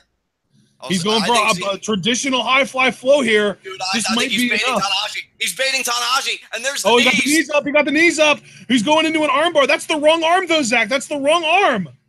I think he's going to get the other arm, though. He's turning it. He almost has it in like a label lock, and he's going to Fujiwara the other arm. This has got to be the most painful submission imaginable. Oh, God. Oh, God. Is he going to get his left arm under the armpit? He's grabbing the foot. He's just getting every limb. God. Oh, my God. No, Tanahashi trying again. He's trying again. You need to lock your arm there, Zack. You got to get your left arm under his... Oh, he's taking off... He's taking off the protective casing there, cranking the arm back. You need to get your left arm under his arm. Come on, Zack. Well, Zack, he's going to pull off the ace bandage as well. I mean, to give Tanahashi credit, partner, you're telling Zack to do all this stuff, and I agree. Oh, Jesus. Oh, my God. Oh, there goes the ace bandage. Oh, and now the foot behind the head. So notice how he repositioned the foot. Now he's going to bend the fingers back. Oh my God. Oh, I'd be tapped. Tanahashi. He's shaking his head. Yes, is that a tap out? Oh, I didn't know if Tanahashi was giving it up. He was just Oh, my God. Yeah, now he's giving up. That's it. Holy shit. Oh, my God. What a match. That was obnoxiously brutal. Holy crap. See, guys, that right there, to me, that's the right kind of brutal in wrestling. You don't need to pull out a fork and dig it into someone's flesh or use light tubes or barbed wire or thumbtacks to be brutal. Zack Sabre Jr. just proved that you can be more brutal than humanity should be able to handle without weapons. Yeah, I mean... Dude, I've said it before. I said it as far back as when Bryan and Sheamus had their 2 out of 3 falls match at Extreme Rules. I want to say, what was it, 2012? That, again, a wrist lock can be as painful as a 2x4. A fireman's carry can be as devastating as going through a table. And, I mean, Zack Sabre Jr. just showed that brutal technical wrestling is the new hardcore wrestling as far as I'm concerned. What a fucking bout. What a coming out party for ZSJ in New Japan. And, I mean, forget Suzuki Gun. I mean, I adore the group, obviously. But for Zack Sabre Jr. as an individual, not just the biggest win for his New Japan career, but potentially one of the biggest wins of his career more generally. And again... Oh, and that's right. He beat the Intercontinental Champion. That means he gets a shot at him. Exactly. I'm so glad we got that little reminder. Look at Zack Sabre Jr. with the Intercontinental title. That is a sight I can get behind. Let me tell you something. John, if you think about it, I mean, if Zack Sabre Jr.'s injuries last as long as we're predicting, he might want to ask for that Intercontinental Championship match as soon as possible so he can take advantage of his own work. Absolutely. And, guy, I'm going to be honest with everybody. When Zack Sabre Jr. was working babyface, I really couldn't get into his matches. My God, what a heel turn can do. I adore this man now. I cannot wait for that rematch for the Intercontinental title. That was amazing. Dude, at first I was like, oh, Ishii, Goto is match of the night. I don't know, man. We'll see if Ibushi and Naito can top that. But right now, ZSJ versus Tanahashi, that's my match of the night. ZSJ, that was one of the best exhibition matches I've ever seen if you're uninitiated to ZSJ's work. And he made Tanahashi tap out. I've been so excited. I haven't even updated my table yet. Let me do that now. And here's the thing, too, John. If ZSJ and Tanahashi both go on and neither of them win the A block, if anybody other than those two guys wins the A block, ZSJ might be able to get his Intercontinental title shot on the G1 Finals night. That would be amazing, dude. I would be so down for that. God damn. That'd be huge. Absolutely, dude. No doubt about that. Oh, man, guys. We have one match left. We have one match left, and I'm looking at the timestamp of the video, and there are about 50 minutes left in this show. So I'm assuming there's going to be maybe around 15 or 20 minutes dedicated to a celebration post-match. But we've also got to take into account entrances. This match might close in on a time limit draw. I don't know. I don't usually predict them, but based on the timestamp left in the video and the caliber of the two performers in this match, there's a possibility we might get a time limit draw here. And partner, I mean, the story here is so interesting. I mean, you got Naito, who just recently dropped the Intercontinental Championship. I know you've picked him to win G1. I've got a friend of mine I converse with on Twitter. He's been picking Naito. A lot of people are picking Naito to win the block. But here's the thing. This is Ibushi. This isn't Tiger Mask W. This is the Golden Star Kota Ibushi, who I still, all things considered, am a big supporter of. And we know Kenny Omega, who was former tag team partners with Ibushi as the Golden Stars, said he wants to meet Ibushi in the finals. They're in separate blocks. He said, Ibushi, I'm counting on you to win your block. I'm going to win mine. Let's meet each other in the finals. That's the challenge Omega laid down. Can Ibushi comply? Can he meet Omega there? That remains to be seen. We shall see. But, I mean, this match, I think when you look at where both guys are coming from, this is Ibushi's great pilgrimage, back to New Japan. He didn't sign with WWE. He said he wanted to be in New Japan. He wanted to be the man. He wanted to be world champion. He wanted to be that big star for the company. This, in his mind, is his last shot. Not that he's retiring or anything, but he's got to make the time that he has count. And this is a huge tournament for him, more than when he was in it that we covered it 2 years ago. And we know the biggest win he got then, in my mind, was when he beat AJ Styles in a tournament match. So, yeah, Ibushi has got a lot psychologically riding on this, man. And what a coincidence as well that Kenny Omega wants Ibushi to win the A block, and yet I predicted before the tournament started Naito to win the A block, and here we're seeing Ibushi versus Naito. Yeah, absolutely. Who's to say these guys won't go on to win the same amount of matches each for the rest of the tournament, and the actual result of who wins the tournament will come down to whoever won this match. Yeah. And that's the thing. When we get deeper into the tournament, again, I wasn't going to sweat it too much on day one because we're all just putting our toes in the water, but pretty soon we'll be fully immersed in the pool. When we get to day 6 or day 7 of G1 or what have you, we are going to be having conversations about who beat who earlier and who would win tiebreakers. And yes, even day 1 matters to that effect because Ashton's right. It could come down to, if you're Ibushi or Naito, well, which one of you beat the other? And Ibushi could say, oh, well, I beat Naito. Or Naito could say, oh, well, I beat Ibushi. And that's how you take a block. Every win and every loss matters. And that's why I adore the G1 Climax. As you see now, Naito, he's got that swagger about him. I mean, I'll tell you, to me, who else wears a suit to the ring but Naito? And makes it work but Naito. Not a damn one. Not a one, partner. And I'll tell you, Naito, to me, I adore Okada, but I mean, Naito is a former IWGP Heavyweight Champion. That reign was so short, though. I felt like I couldn't even really call it the reign of Naito. If he wins this tournament, I could see him beating Okada, and then I could really see the reign of Naito beginning. I feel like that title is this man's destiny. Now, do I think he's going to win? I mean, I've already kind of locked in my pick of Kenny Omega, even with him recently winning the United States Championship. But Naito, it's like Kenny, for me personally, I'm not saying for everybody because I already mentioned like you and one other friend, it's for them Naito's 1A. For me, Kenny Omega's 1A, Naito's 1B. But this is Naito's first match here. And I think Ibushi's got a lot to prove, and that could be the difference maker. I think Ibushi wants to find his footing again in this place. He wants to make his mark immediately. He wants to kind of send a message to Kenny Omega, yeah, bro, I got this. Make sure you got your block, too. Because Kenny Omega on the 20th, when we come back to do this, he's going to be facing Suzuki. And that's going to be brutal.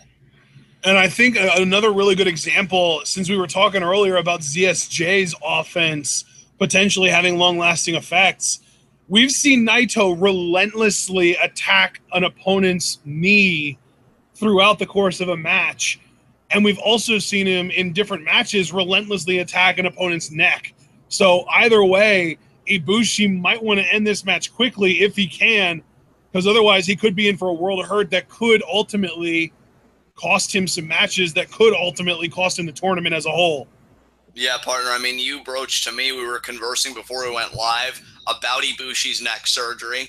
And you think about all the great competitors, you know, in this industry, you know, from New Japan and beyond that have had neck issues. That's one of the most serious issues you can have in this business is with your neck.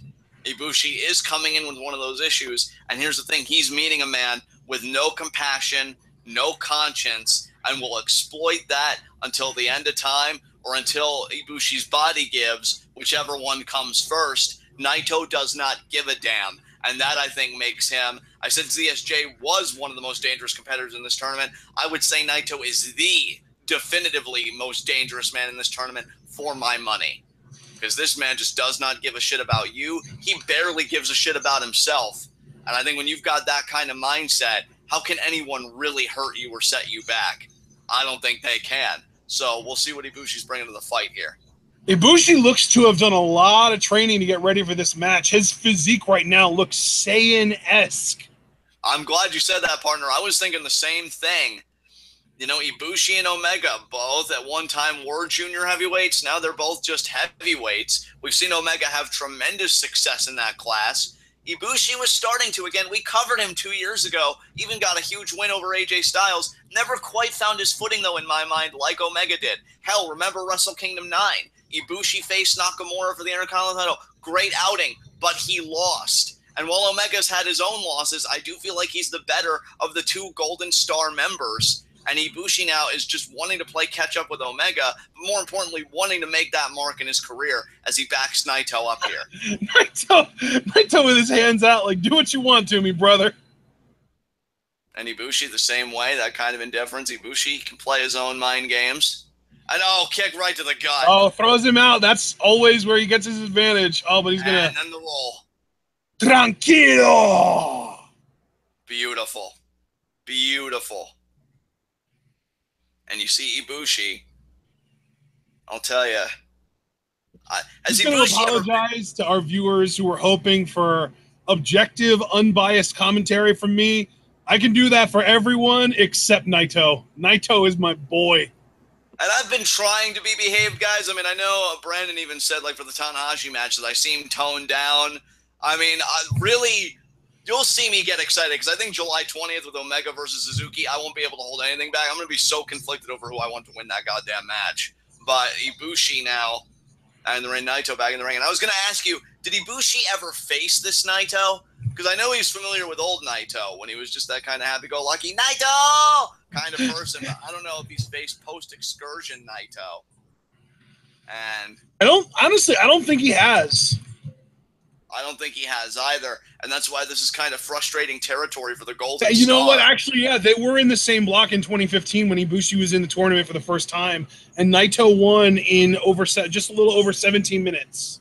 Oh, wow. Okay. So another return matchup here. We've seen Makabe and Ishii fail. Oh, here we go. Ibushi. Oh, double stop! He stopped him. It looked like he was going for a traditional leapfrog. As Naito went under him, though, Ibushi just dropped all of his weight down on Naito's chest. What an innovative counter. Hooks the leg, too. And Only Naito a 2 count. kicks out. No surprise there. It's still very early in this match. I would have a very hard time believing either one of these men losing this early in this match. And partner, I got to tell you, I kind of smiled a little bit when you said Naito's your boy. Because, I mean, there was a time I didn't think those sentiments would come out of either of our mouths, but I know you are a staunch supporter. I think me to Worldwide Underground is what you are with Los Ingobernables de Japón, and I love it. And now, Ibushi trapped, and that's the neck. That's the neck we've been talking about. Oh, yeah, there it is. Neck breaker over the knee. Right over the knee. And we talk about the surgery. We talk about the psychology of Naito. I'll tell you, with that neck already being damaged going into this, I think it'll only take Naito one Destino to win this match. And now, again, inverted DDT position. Is it going to be another neck breaker? And it is. Oh, my God, right over the knee. And a drop kick right to the back of the head and neck. This is why people like you, people like myself, I'm sure many people in chat, just adore Naito. I know Chavo said wasn't really that big of a fan, but I'll tell you what, Naito couldn't care one way or the other whether you love him or you hate him. Because this is just what he does. This is his modus operandi, if you will. Just picking a body part, and now he's got the front face lock. Oh, God. Oh, God. Is it going to be a neck breaker on the apron? That's the hardest part of the ring. Yeah, that's what it's going to be. Oh, God. And Naito, the thing is, Naito did it very intelligently. He dropped down to the floor and landed on his feet so as to prevent himself from eating any of the brunt of that apron shot. Could there be a more cerebral wrestler in the industry right now than Tetsuya Naito? Well, the crazy thing is we might have just seen his biggest challenger in our last match in Zack Sabre Jr. Dude, when those two forces collide,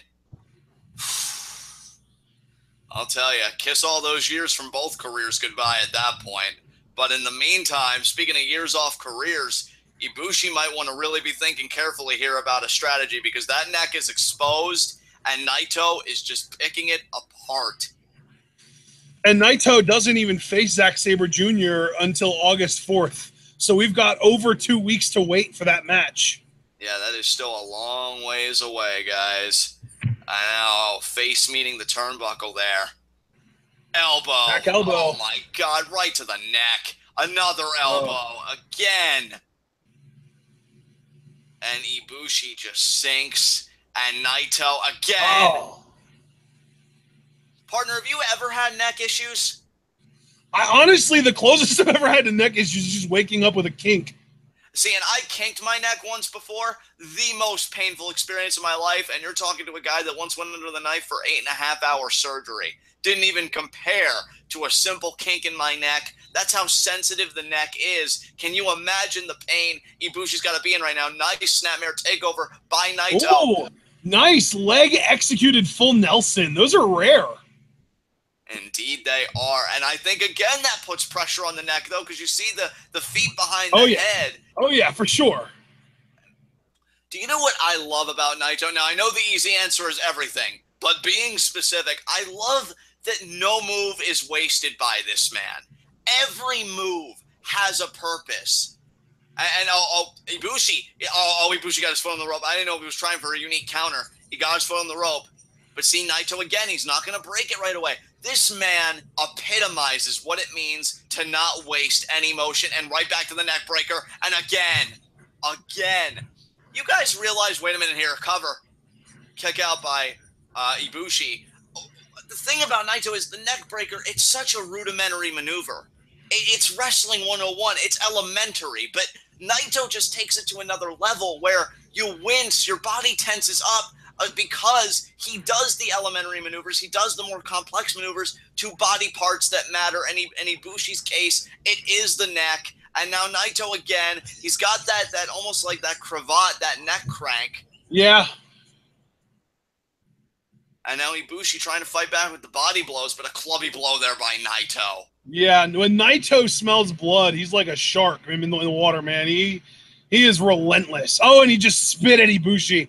Let's not forget, though, John, 2 years ago at Wrestle Kingdom 9, Ibushi versus Nakamura, Ibushi really came into that match with a sense of urgency. He really felt like he had to prove himself and that Nakamura wasn't taking him seriously because of his work in DDT.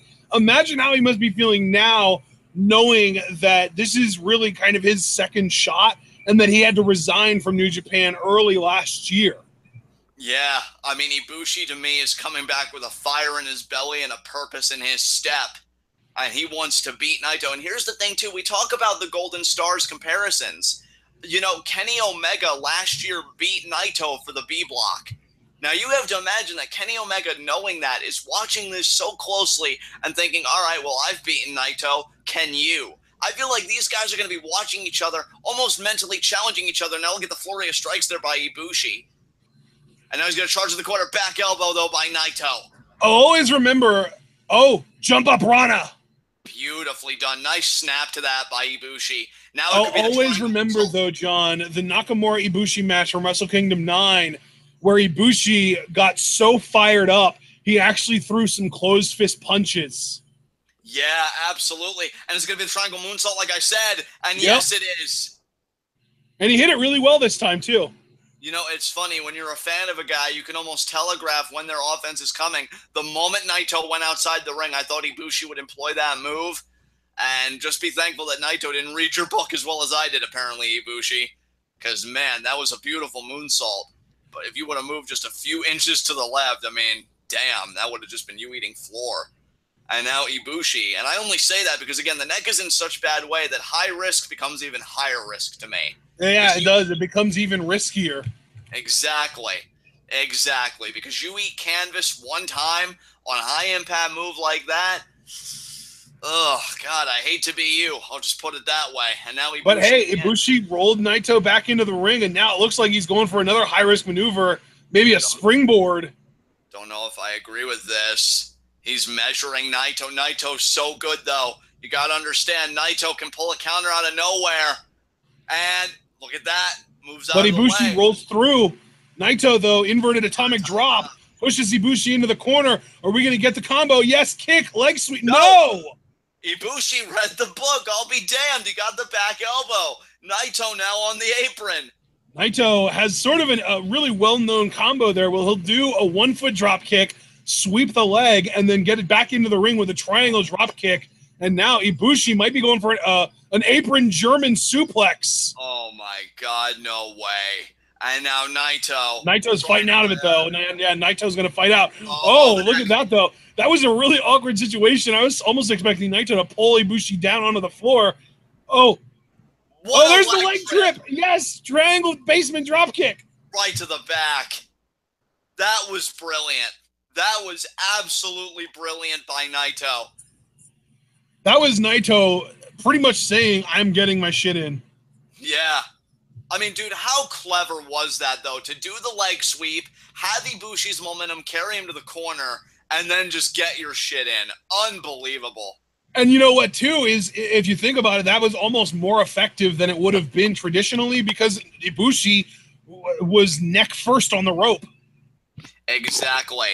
And Naito kicked him into it. So, and now, what in the world is Naito doing here? I haven't seen this before. Oh, my God. And a neck breaker. Oh, running neck breaker, yeah.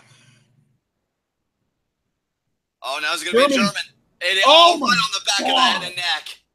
Yeah, imagine how much more painful that is with Ibushi's bad neck now. Oh, my God, yeah. And the thing is, like, we've seen multiple variations of German suplexes. We've seen one where the guy throws him overhead and they land on their stomach.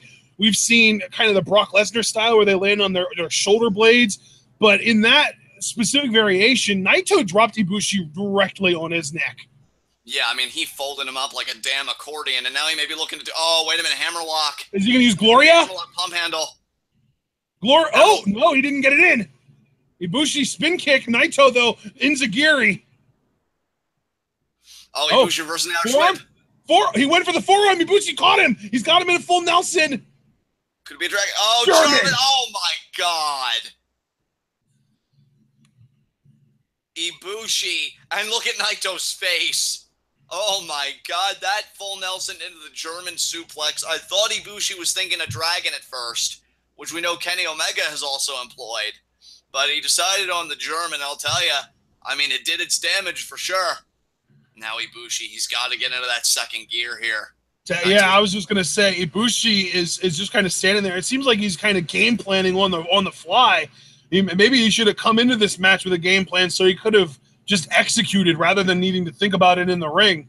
Oh, he's setting up for shoot kicks. There's one. He got one shoot kick. Let's remember in the CWC, Daniel Bryan said he's never been kicked harder by anyone other than Kota Ibushi. That's a great point. And now Naito, another kick. And now Naito, I think Naito may be smiling slightly. You know what I mean? Like, again, this guy doesn't care. He gets a perverse pleasure out of stuff like this. And again, another kick. That's 3, I believe, right? That is 3. 4. 5. Oh, and Naito's up against the rope, so he's really between a rock and a hard place here. 7. Ref trying to back Ibushi off. 8. I think Ibushi wants to take something out on Naito for every bit of neck-based offense that Naito executed, knowing that that neck is in a perilous position for Ibushi. Again, a major injury to sustain in this position. And another. My God, what a hard kick. Oh, man. I think we're up to double digits at this point, folks. Yeah, I think that was 12, 13. And Naito just sinks to the floor.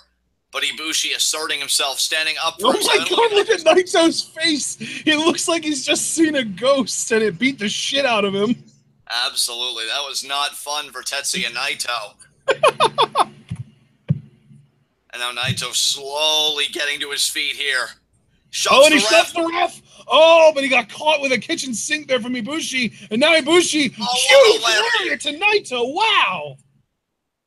All that working out Ibushi's been doing, all the training must have paid off because I haven't seen that kind of power from him before. Sir, that's an excellent point, partner. Yeah. I mean, when you look as built as Ibushi does, you might as well flaunt it and use it to your advantage. And that lariat was something else. Oh, man, Naito just favoring the back of his head now in a poetic twist here. What does Ibushi have left? We know he has that last ride power bomb. He might be thinking about it here. Yeah, he's thinking about it. He's thinking about a Golden Star powerbomb here. No, Naito fighting out of it, though. Look at this. Oh, forearm. Naito with a forearm. Oh, Naito actually fell down on that. Just clubbed to the back. You know, it's funny, though. Naito doesn't seem to be targeting the neck. Normally, that's kind of his go-to is if he's been working on a body part, he goes right back. Oh, and right there. The German again dropping Ibushi on his neck. I guess I spoke too soon there. You spoke a little too soon there, hombre. But now... Oh, now he's going to go for Gloria. Now he's going to go for Gloria. And he got it. And hit it. Yes. 2. Kick out by Ibushi. That was close. That was a lot closer than I expected. Yeah, I mean, well, that just shows you the toll that Naito's offensive against Ibushi's neck has taken on Ibushi. And you see there again, the hand immediately goes back to it. Even the kickouts hurt. That's how effective Naito's strategy has been. And Ibushi, I mean, I said earlier that he's got to get in second gear. But, I mean, how can you even get in second gear when such a process physically hurts you? And Naito, I think he knows that. And he's really just cut Ibushi off at the pass here. That was a really cinematic camera angle. I don't know if you noticed that, but that felt like something out of a movie. Yeah. And now Ibushi picking himself up. He has to use the bottom rope to even start the process.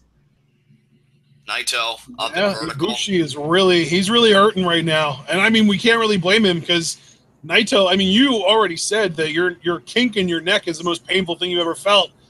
And Naito, I mean, you've got to imagine Ibushi's got a little bit more pain than just a kink in his neck. Exactly. Oh, my God. What is Naito setting up for here? Maybe a top or a middle? No, it is a top. Is he going for a German or a Poison Rana? Well, either one is devastating to the neck. The Poison Rana potentially more so. And oh my God! Oh, he got it! Oh my God, he got it! And he goes right for the pin, but he's really close to the rope. Oh, Ibushi managed to actually kick out. He didn't even need the rope. Wow. Yeah, but dude, how softened up is that neck now for Destino? That was an inverted Rana, a Poison Rana avalanche style by Naito, and now he knows it. He knows it. He's going for it right here. Yeah, he is. Right here. He's going for it. He's going for it. Destiny! No. Yeah, Destiny, no, indeed. Ibushi stops it. Lawn dart! Lawn dart! Are you kidding me right now? He straight up jacked that from Gargano in the CWC. Holy shit. Naito might be knocked out. Naito might not even be conscious right now. That was brutal. Again, that's the power that Ibushi has gained by bulking up a bit, by refining that physique. I mean, you got to remember, too, when Gargano uses it in the U.S., the U.S. turnbuckles are a lot more cushioned than the New Japan turnbuckle. New Japan turnbuckles, it's basically like a tumbling mat covering an iron plate. Yeah. I mean, that, Naito, that was full impact. I know New Japan's done replays in the past. I doubt we're going to get a replay of that maneuver. I wish we would, though, because that was just brutal by Ibushi. And now could it be that German that he wanted earlier? That's definitely what he's going for. And I don't think Naito is with it enough to fight out of it this time. Yeah, Ibushi might get this. This might be advantage Ibushi. Oh, he's going up to the middle rope, I think. Yeah, he's going up to the middle rope. He's not happy with the bottom rope. Naito, he's got him up. Naito, though, still somewhat cognizant. God. Oh, he got what it. What a German. Jesus. Oh, and he goes right for the cover. Right 1, 2, and Naito kicks out. Naito kicking out of it. Just to kind of illustrate how close of a 2.5 count that was, though, the referee's hand did hit the mat for the 3. He called it a 2 count because Naito kicked out technically before his hand hit, but he was so convinced that was a 3 count that his hand actually did hit the mat for a 3. Unbelievable. And Ibushi can't even believe it. He needs that Golden Star power bomb. Hell, if I'm Ibushi, I'm going for that right now. Do you see Naito's arms flailing? Like, he's just trying to get with it. If I'm Ibushi, I smell that blood. Honestly, Naito might have gotten knocked out there. Naito's arms being out like that might be the fencing effect that you see from bad concussions. Oh, wait a minute here. He's going for the Golden Star power bomb. He might hit this. No, Naito got out. Oh, my God. Naito, though. Oh. Tornado DDT. Wow. He got it. Again on that neck. By driving Ibushi's head into the mat like that and forcing the rest of his body to come down on it, he's compressing the neck and making that even worse. Yeah, oh my God. Unbelievable. On that stack of dimes you call a neck. Exactly. God damn. This match. Unbelievable right now. And there's another beautiful cinematic shot of the ring and the crowd in the same shot. I'm loving New Japan's camera work tonight. Absolutely. Keep it up, guys. Let's make this the best year for everybody all around. New Japan, TwitWow, everybody. And this is the final match for the A Block Day 1. I'm going to get me a Los Ingobernables de Japón hat. I think you'd pull that shit off. I'd definitely look into that. And now Naito stalking his prey. Look at that image of him crawling towards Ibushi. And even with Naito semi-knocked out, that's still menacing to me. And now Ibushi laying up against the corner. Again, Kenny Omega, all the A-Block participants, everybody has got to be watching this. Naito's smiling, John. Naito's smiling. Everything is officially okay in the world. Yeah, Naito smiling says, I got this shit. And Naito going up to the middle rope. I'm not used to Naito going up to the top and middle ropes this often. He's going up to the top rope. He wants that powerbomb really bad, and Naito just gave him clearance to try it there, but he fought out. But now, what's Naito going to do from up here? Ibushi might hit him with a Pele! Pele! What a Pele by Ibushi. Oh, wait, he's got the hands clasped. What's he thinking about here? Top rope Rana. Oh, Jesus. He might even jump. He might. Oh, no, he is going to the top. Okay. What is he going for here? Is he going to. No. Oh, what? No. No, what is he think? Oh my God. Oh, my, that's it. 1, 2. Naito's still alive. How? A middle rope pile driver? Are you kidding me right now? Oh my God. that, I have never. And how Ibushi just didn't get a rush of adrenaline and immediately go for that Golden Star Powerbomb. It must have taken its toll on him, too. God damn. Wow. Oh, my God. You want to talk about Ibushi's neck issues? What neck issues is Naito going to leave with when this is over? Yeah. I mean, we've seen pile drivers cause massive head and neck trauma in the past. And I guess us being Naito fans, we just got to hope that he didn't have any kind of bad, long-lasting injuries caused by that pile driver right there, because that was devastating. I mean, off the middle rope, too. I mean, I thought the pile driver that Ishii once got on Okada was devastating. I think Ibushi just bested it. And I mean, the thing is, though, John, the one that Ishii delivered to Okada was meant to be on your knees, and he sat down, similar to the way Owen Hart broke Stone Cold Steve Austin's neck. That's why that was so freaking devastating. Oh, and now Ibushi, though, is Ibushi maybe going for a Tiger Bomb? Maybe channeling his inner Tiger Mask W? Maybe, but I mean, Ibushi is still, or I should say, Naito is still. Naito drives him into the corner, though. Buckle that knee and then Naito is still showing life after a devastating middle rope pile, and that was a traditional, like, Jerry Lawler style pile driver too. Oh, falling wheel kick. Oh, Destino. No, Ibushi's fighting it. Oh my God, the strike. Slap. Naito's gonna spit. Oh no, he's not. Now he may still spit. Yeah. No, duck. Destino here. Destino! He hit it. Is that gonna be it? One. No. Two. No. Are you kidding me right now? Oh my God. To be fair, I don't think Naito's ever really won a match with that variation of Destino. He needs a true blue one, and he has yet to hit it, but now he may be thinking about hitting it here. Yeah. He's cranking Ibushi. the arm. He's cranking the arm. He's setting it up. Destino! That's it. That's got to be it. One, two, three. Count. There it is. What a match. Woo-wee! What a crazy match. I mean, you know what? I think Ibushi's mistake was not immediately going for that Golden Star Powerbomb after that pile driver got kicked out of by Naito. Because that's the difference between Naito and Ibushi. When Ibushi kicked out of that one Destino, Naito, no wasted motion, went and got a true blue Destino to end it. And that's the difference right there. That's why Naito has 2 points and Ibushi leaves with 0. And you got to wonder what Kenny Omega thinks about that. Yeah, I was going to say, first of all, it's devastating for Ibushi to come back to New Japan and immediately lose his first G1 match back in the company. But imagine what Kenny Omega must be thinking right now, knowing that he was able to beat Naito not only in G1 last year, but for his block. Yeah. Oh, my God. Honestly, I mean, I've been saying it since the beginning, and I'm going to stick to it. I think that the G1 finals this year is going to be Naito Omega 2, and Naito is going to get his win back. And you might very well be right about that, partner, because what a way to start if you're Naito. You just won your first match. Unbelievable showing by everybody here.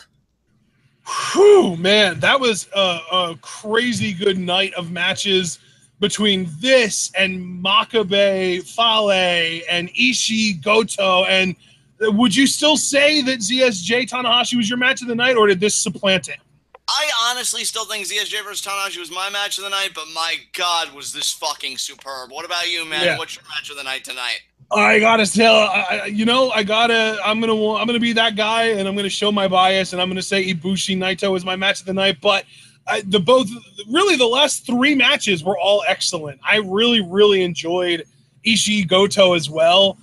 That's honestly, tonight kind of felt almost Wrestle Kingdom-esque, because at Wrestle Kingdom, our last 3 matches are typically a never open weight championship match that's like that strong style, like what we got tonight from Ishii and Goto, and then an intercontinental title match, which Tanahashi's the intercontinental champion, and he semi-main evented this match, and then a world title match. So this felt very much like a Wrestle Kingdom as far as the structure of the last 3 matches went, but I just love that Naito Ibushi match. The fact that Ibushi pulled out a middle rope pile driver, Naito kicked out of it, and then Ibushi kicked out of the first Destino. Just great storytelling there, great toughness shown from both competitors, and I cannot wait to see more, not only from these guys, but also from our B block competitors on Thursday. Yeah, unbelievable first day for G1, guys. And yeah, I mean, I got nothing else to say, but we'll be back as far as G1 coverage goes. Not TwitWow coverage on the hold, but when it comes to G1 coverage, we'll be back on Thursday with B block matches, and of course, the match I'm looking most forward to: Kenny Omega versus Suzuki. That's gonna be fucking amazing. But with that said, partner, I'm gonna let you take us home. Well, that match is going to be amazing, and our other 4 matches that we've got set up for Thursday, we've got Michael Elgin versus Tama Tonga, Kojima versus Juice Robinson, Okada versus Toru Yano, and an interfactional match between Sonata and Evil of Los Ingobernables de Japón. So it's going to be 5 very interesting matches. You know, as much as I'm going to love Suzuki Omega, I always love Toru Yano matches, and to see how he interacts with the man right now in Okada, and that's also another interfactional match because those are 2 Chaos members, and Yano is the founding member of Chaos. So that should be just a really entertaining match. Suzuki Omega is going to just blow everyone's minds, I'm sure. And I think a little bit of an underrated match is actually going to be Kojima and Juice. I really like both those guys. This is the first time we've seen Kojima in a G1 since 2015, though, because last year he was out with an injury and Tenzan took his place, remember? Yeah, that's right. That's right. So that's going to be really fun. I'm kind of hoping Yano pulls out a big shocker and manages to pull one over on Okada with his crazy tactics, but we'll see on Thursday. Until then, guys, check out the description. We have the match listing from today in the description in case you want to kind of remind yourself who fought who. I'll make sure to kind of update it later, maybe with some results.